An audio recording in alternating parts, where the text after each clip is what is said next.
Hey everyone, my name is Chris. I'm an Evo seminar series student making a response video to Jeremy Sherman's lecture on Origin of Self and his thoughts presented in his book, Neither Ghost Nor Machine.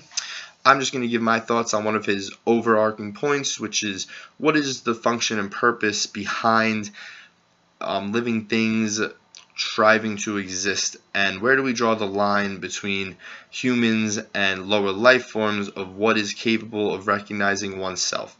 He brings up this idea of the self and the wants and desires of living things to preserve oneself and continue to survive.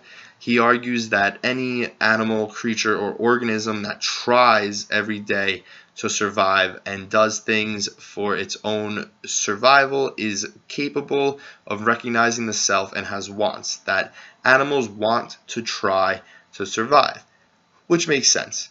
His bigger question, though, of what is the point of this all is still unanswered, and it's been a question that people have been asking for a very long time.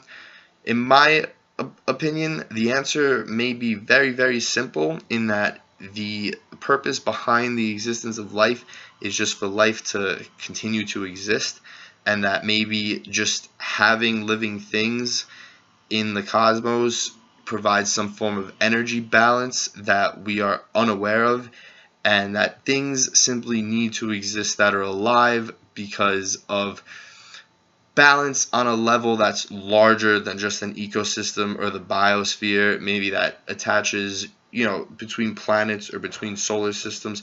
That's not the point I'm trying to make. The point I'm trying to make is that everything simply could just exist for the sake of existing, and that we as humans can no longer accept this, and we can't live life like this because we've evolved to have an ego. An ego drives us to need to understand what makes us so self-acclaimed better than everything else. We've placed ourselves atop the food pyramid, and we claim that because we have language and culture and sentience that we are the superior life forms on the planet, and that we're the top dogs, and that in itself is narcissistic.